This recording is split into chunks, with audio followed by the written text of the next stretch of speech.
Assalamualaikum warahmatullahi wabarakatuh. Hari ini saya nak ulas sikit berkenaan fatwa Negeri Perlis berkenaan Syekh Nazim Al-Haqqani dan Tarikat Naqsyabandiyah Al-Aliyah. Sebenarnya saya tak nak ulas panjang sangat sebab banyak ustaz dah ulas dah pasal ni, macam Dr. Mazhar, Dr. Rozaimi, Kapten Hafiz Firdaus dan saudara Abdul Hadi. Jadi saya dah pergi dekat website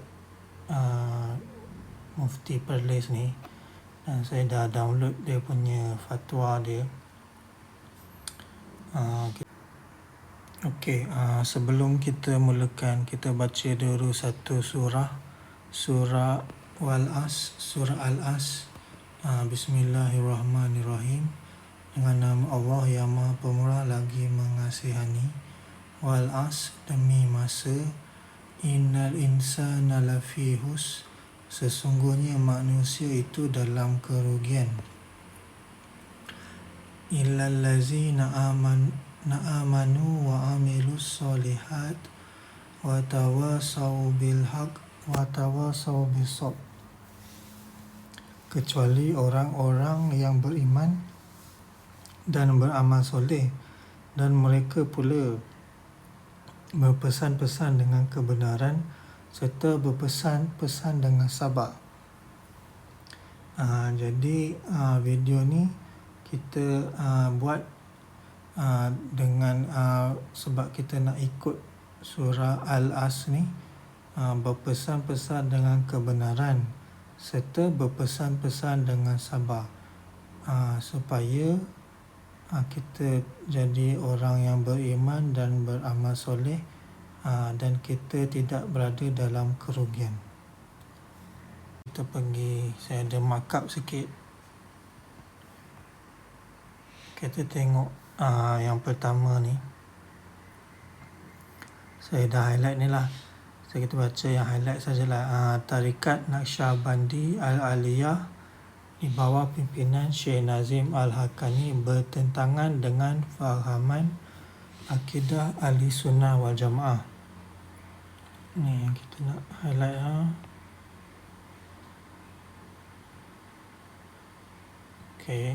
Dan menyeleweng dari ajaran Islam. Semua negeri dikehendaki menfatwa dan mewartakan bahawa Tarikat Naqsyabandiyah Al-Aliyah di bawah pimpinan Syekh Nazim diharamkan dan tidak boleh diamalkan.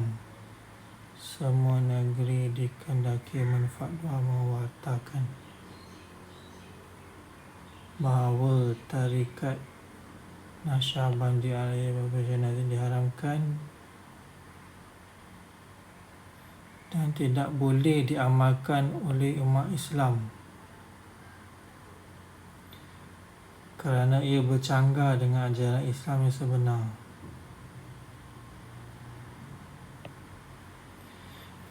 Keputusan tambahan kepada teks asal pada tahun 2000 iaitu pengamalan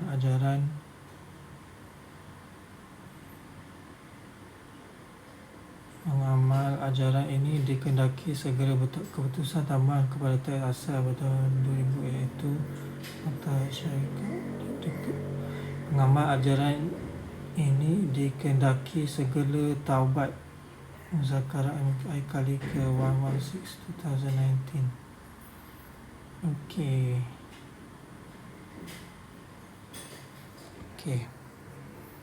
Lepas tu kita tengok sikit dia punya poin-poin dia. Sikit lah.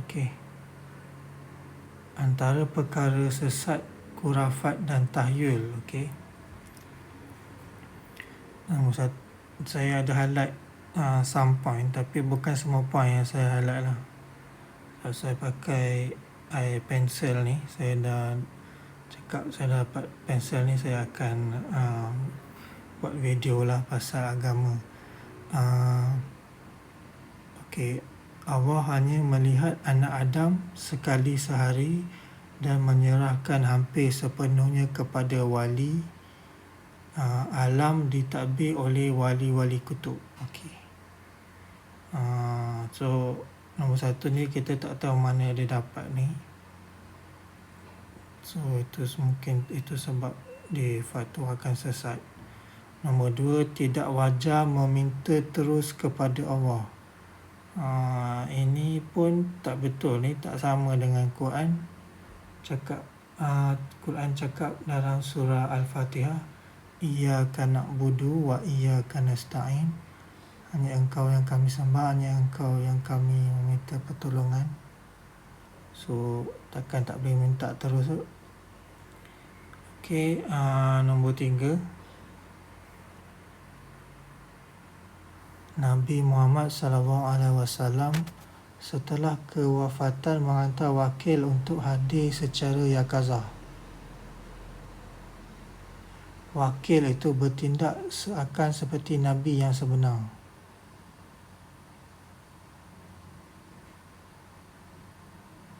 Kita tak tahu siapa wakil dia.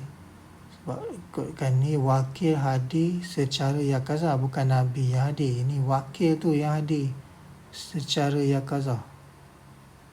Ni apa yang saya faham lah. Okay, ni yang tak boleh tahan ni, nombor 4 ni. George Bush dan Tony Blair merupakan wali Allah. Cuba nak highlight ni. Mereka telah melakukan tugasan yang mulia. Mereka dijaga oleh jin dan oleh Allah. Mereka akan menyerahkan pedang dari langit kepada Isa alaihi salam. So ni pun benda yang pelik.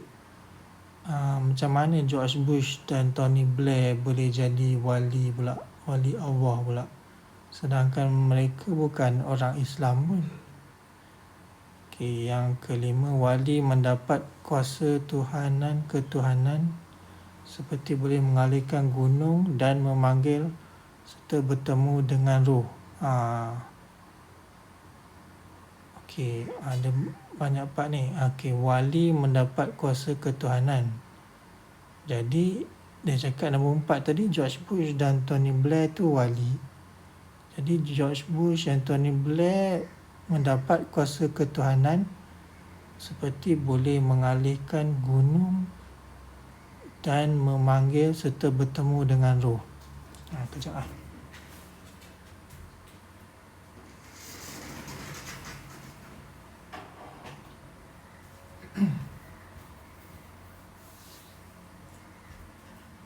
Okey. Okey, lagi satu berkenaan dengan roh ni. Tuhan dah beritahu dalam Al-Quran, kita tahu sikit saja berkenaan dengan roh. Jadi yang cakap lebih-lebih pasal roh ni lebih daripada Al-Quran dan hadis Nabi, itu kita tak boleh nak percaya lah, sebab itu tak ada sumber asal tu, tak ada sumber yang sahih. Okay, nombor F ni saya tak nak cakap apalah, sebab saya pun tak berapa tahu sangat. Okay. G, amalan rabitah, iaitu membayangkan wajah guru dalam zikir boleh membawa pengamalnya menjadi wakil Allah menguasai alam. Ya, ni pun tak tahu dapat sumber dari mana. Orang awam perlu menerima semua hadis dalam kitab sebagai sahih tanpa perlu penelitian. Macam mana boleh nak semua sebagai sahih? Banyak hadis-hadis palsu dalam kitab pun ada. So kita kena kajilah, ikut pengkaji hadis.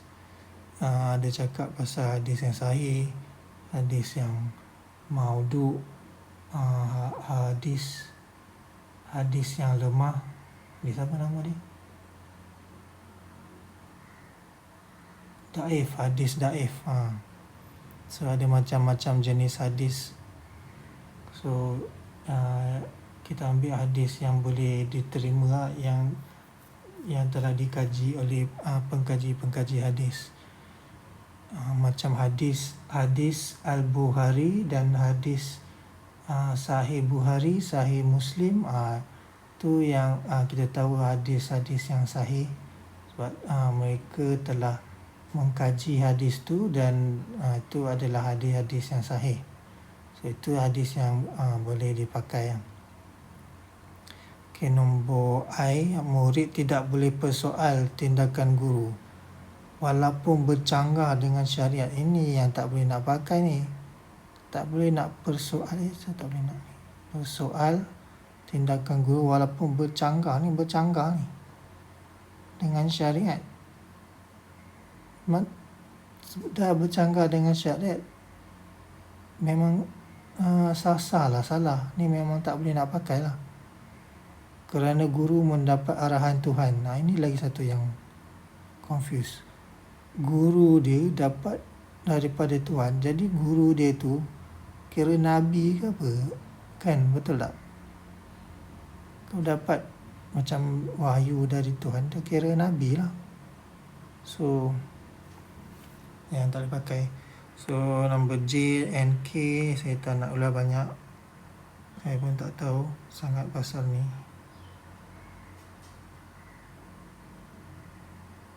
Juga apa tu, dakwaan yang tak ada asal lah. Kita pergi ke page yang last.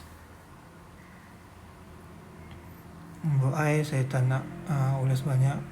Saya tak nak ulas.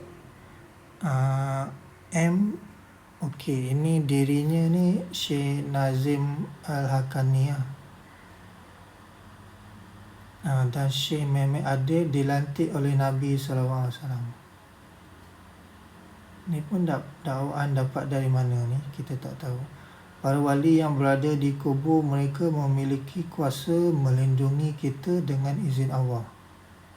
Wali yang berada di kubur memiliki kuasa melindungi kita.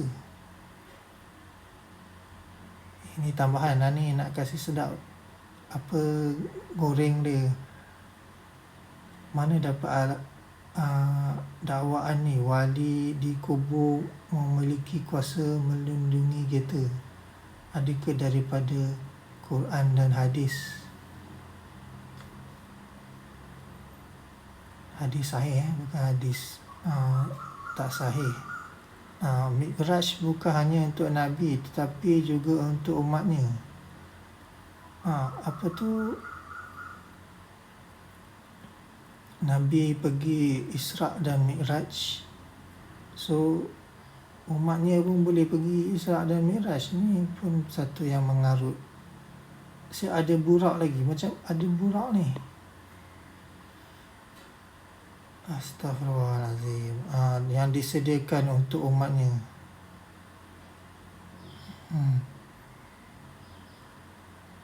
Pasal Imam Mahdi saya tak nak ulas. Nombor Q, naga dan ular makan tentera Rusia di makam Hasan bin Abbas radhiyallahu anhu. Naga dan ular makan tentera Rusia. Ni pun pelik juga ni, mana dia dapat berita ni. Okey, so kita dah ulas pasal ni.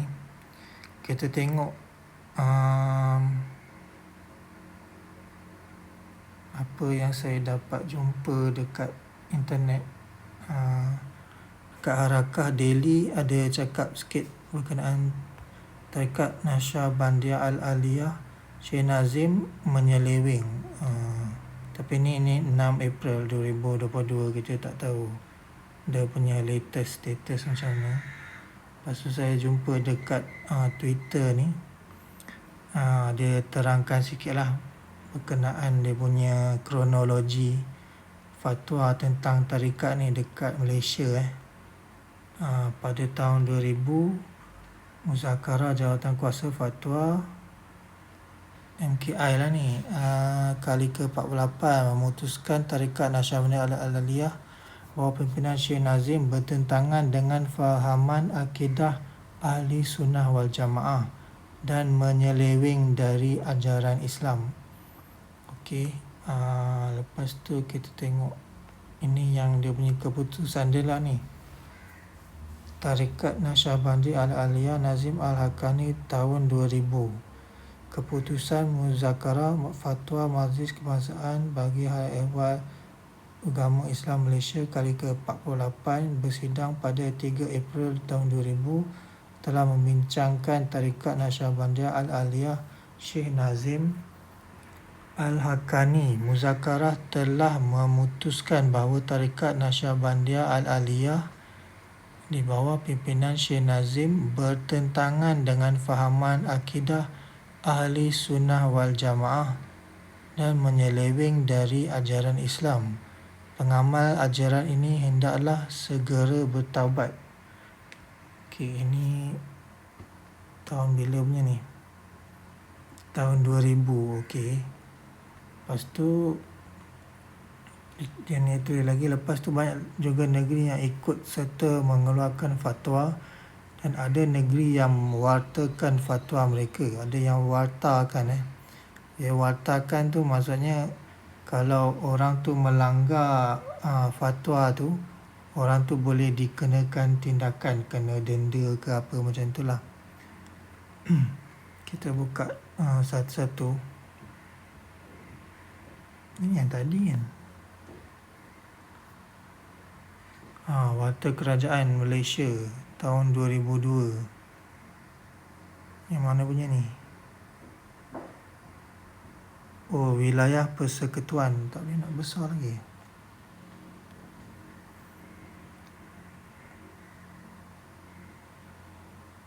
Fatwa.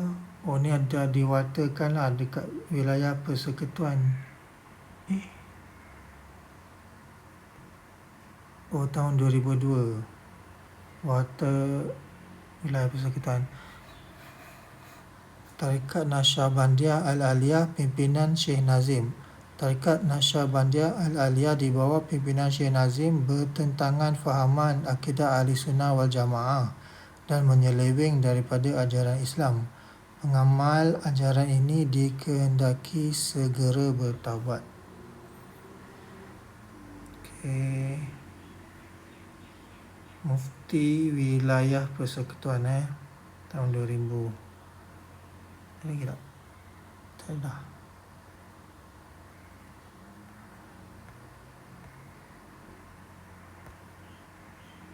Macam nak pergi back ni.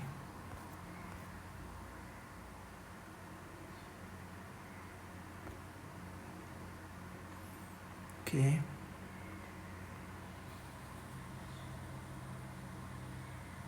Macam ada lagi.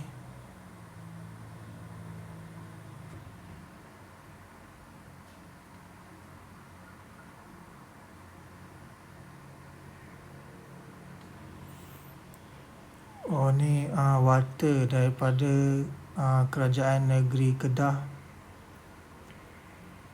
pun dah diwartakan.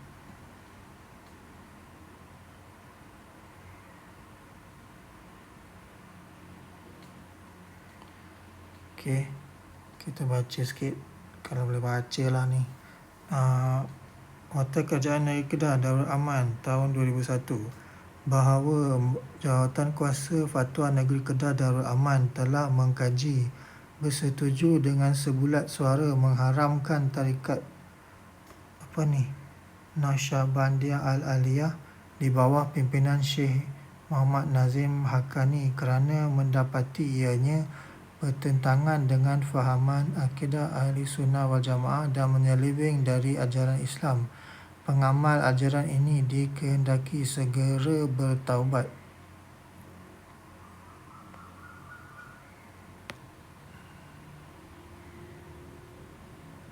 Dia dah diharamkan Dia tulis sini sebulat suara mengharamkan tarikat tu kerana bertentangan dengan fahaman akidah. Okey. Kita pergi back. Tadi yang ni yang wilayah punya.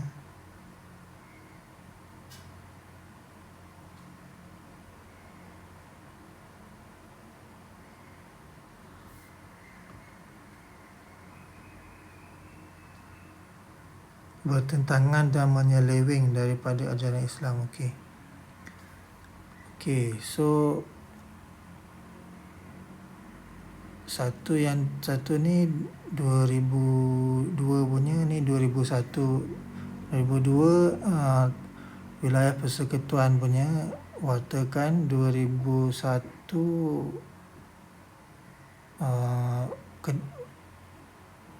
Mufti Kedah pula wartakan.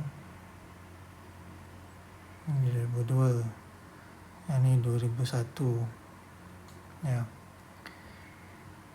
Okay, lepas tu baru-baru ini 2002 kot, Mufti Selangor mengeluarkan kenyataan bahawa tarikat ini boleh diamalkan oleh pengikutnya selagi amalan mereka tidak bertentangan dengan ahli sunnah.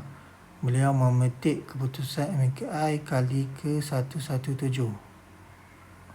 Kita buka sikit, kita baca.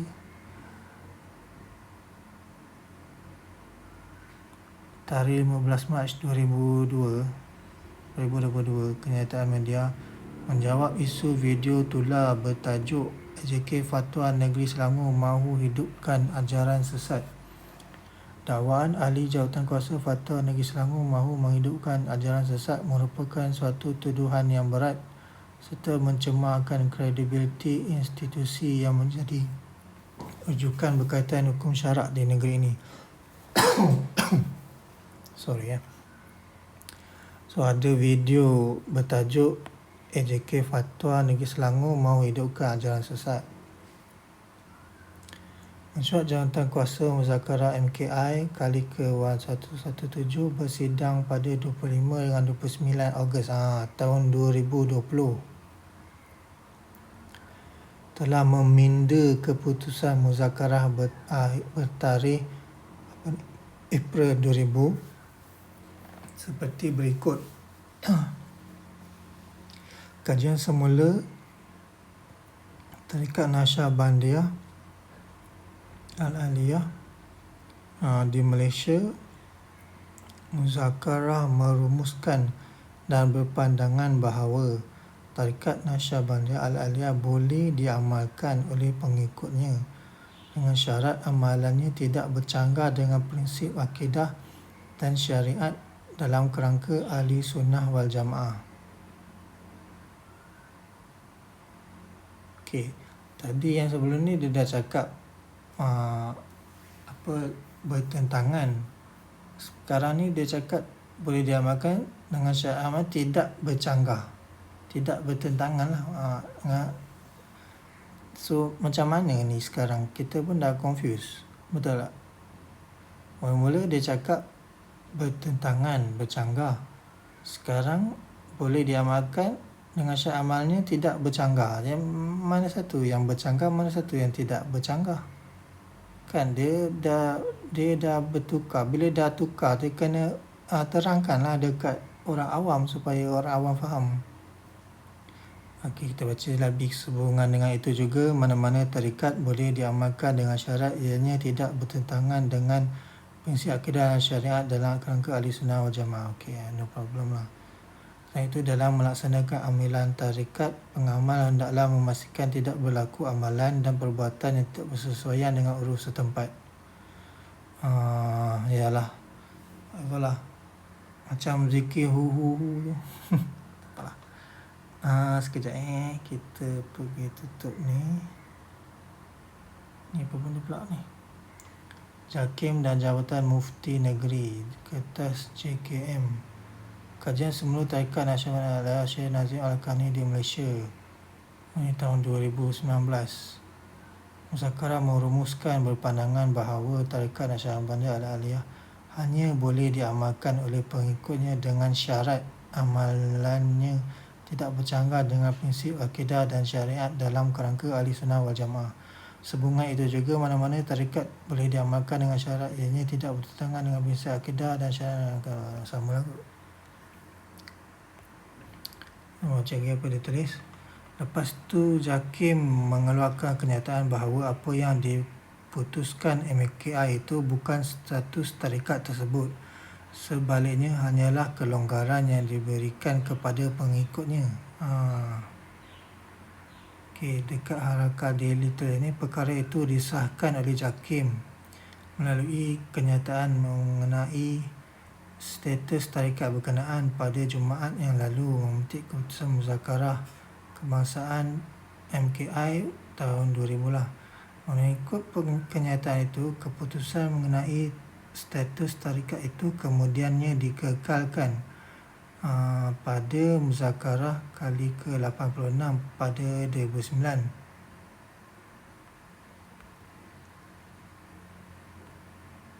Dikekalkan pada 2009. Selain menuntut pengamal ajaran berkenaan segera bertaubat. Lepas tu merujuk kepada pandangan MKI kali ke-117 pada 2020.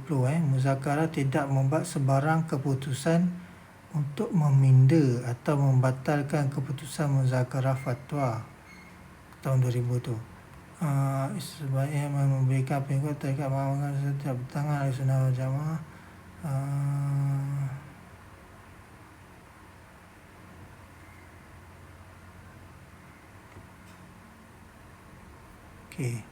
So dia cakap dia tidak meminda, hanya kelonggaran diberikan kepada pengikutnya. Lepas tu nombor 4, tetapi perkara ini disanggah oleh Pengerusi MKI Datuk Wan Zahidi. Berkata, oleh itu keputusan terdahulu pada tahun 2000 berkenaan tarikat itu tidak lagi terpakai. Ni dekat Sinar Harian keluar. Oleh itu keputusan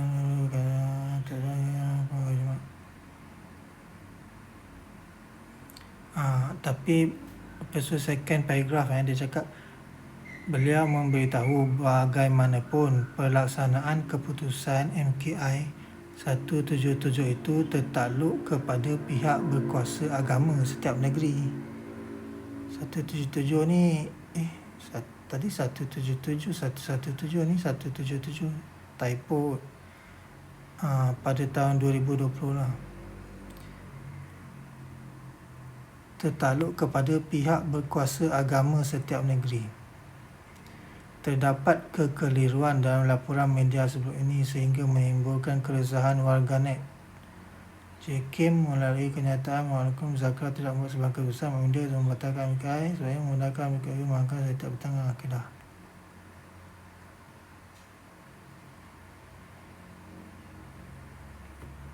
Betul lah, dia kena cancel balik lah dia punya keputusan sebelum ni, sebab dia nak benarkan kan. Sekarang Sultan Selangor pula mengkritik tindakan JAKIM yang mengeluarkan kenyataan mereka sebab menurut baginda ia bukan bidang kuasa JAKIM. Ni dia punya part-part kuasa dia lah. Kita tak nak go through ni lah. Baca paragraf lah. Untuk makluman Menteri di Jabatan Perdana Menteri, Hal Ehwal Agama dan timbalannya adalah bukan ahli MKI maupun ahli jawatan kuasa muzakarah. Justru mereka tidak boleh mencampuri apa-apa keputusan jawatan kuasa muzakarah dan MKI. Sebab JAKIM untuk Malaysia, lepas tu setiap negeri ada dia punya jawatan kuasa dia untuk bertindak dalam setiap negeri lah.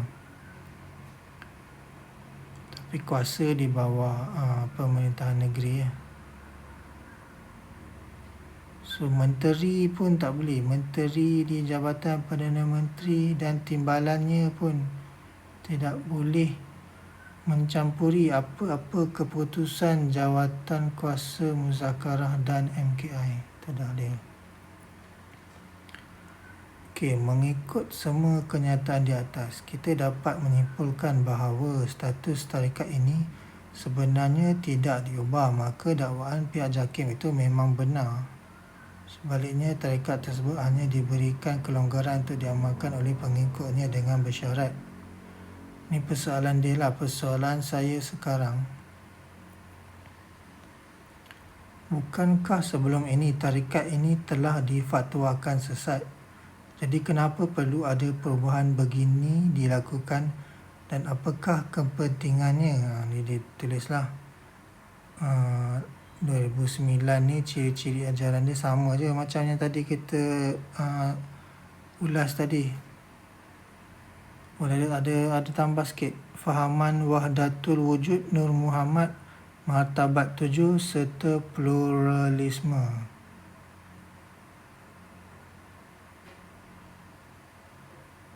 Berpegang dengan hadis-hadis maudhu'. Hadis maudhu' ni tak salah saya hadis palsu.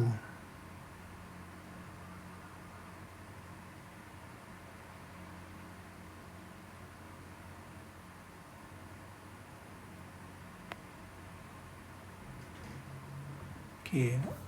Bagaimana keputusan MKI kali ke-117 yang hanya memberi kelonggaran supaya tarikat ini boleh diamalkan dengan bersyarat dapat membatalkan keputusan asal pada tahun 2000 berkaitan status tarikat itu?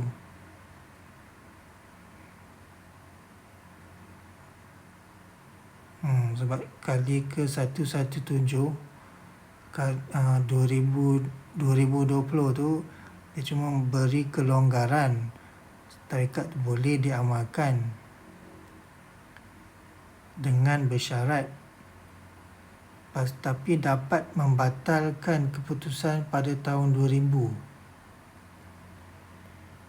Pihak MKI perlu jelaskan apakah amalan tarikat tersebut yang bertentangan dengan ajaran Islam dan tidak bertentangan. Betul. Pada tahun 2000 MKI dah cakap bertentangan. Lepas tu tahun 2020 dia cakap boleh diamalkan selagi tidak bertentangan.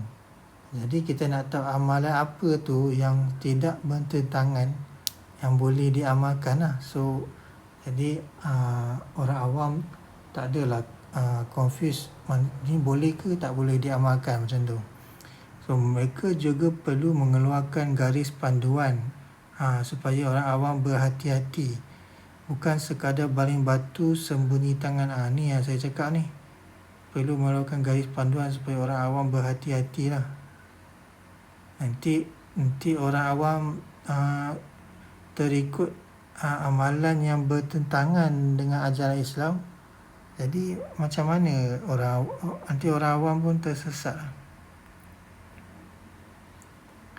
Pada pandangan saya, perubahan ini tidak sepatutnya dibuat kerana ia membuka pintu fitnah yang lebih besar. Setiap ajaran serta tarikat akan cuba menunjukkan bahawa mereka tidak bertentangan dengan ahli sunnah dan untuk menyebarkan ajaran mereka. Adakah tarikat di bawah Syiah Ahmadi, Sufi, Batini atau Brelwi juga akan dihalalkan selepas ini? Dia mengharapkan penjelasan ilmiah daripada pihak berkuasa agama. Tarikat yang mendakwa bahawa setiap khalifah mereka dilantik oleh Rasulullah sendiri diberikan kebenaran oleh mereka untuk diamalkan selagi tidak bertentangan dengan ahli sunnah. Ni dia yang cakap lah.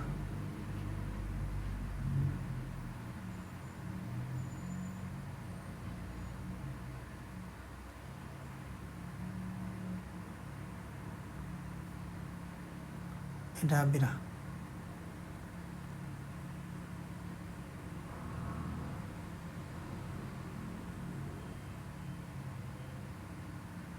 So okey lah, itu kita dah tengok dia punya kronologi. Jadi yang kita nak dapat ialah pada tahun 2000 dia keluarkan oleh MKI, bagi tahu dia adalah sesat.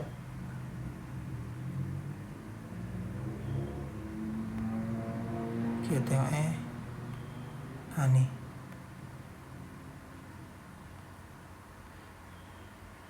Bertentangan dengan akidah ahli sunnah wal jamaah dan bertentangan dan menyeleweng dari ajaran ahli sunnah dan Islam. Tapi pada tahun 2020 dia boleh diamalkan selagi tidak bercanggah dengan ahli akidah ahli sunnah wal jamaah. Mana yang kita tengok? Tidak bersanggah dengan prinsip akidah syariat dalam kerangka ahli sunnah wal jamaah. Itu yang membuatkan orang awam confuse lah. Jadi buat masa ni kita pun confuse. Jadi kita akan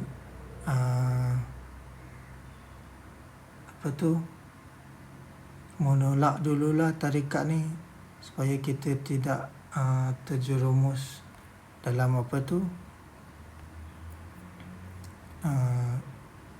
tidak ikut tidak tersesat lah.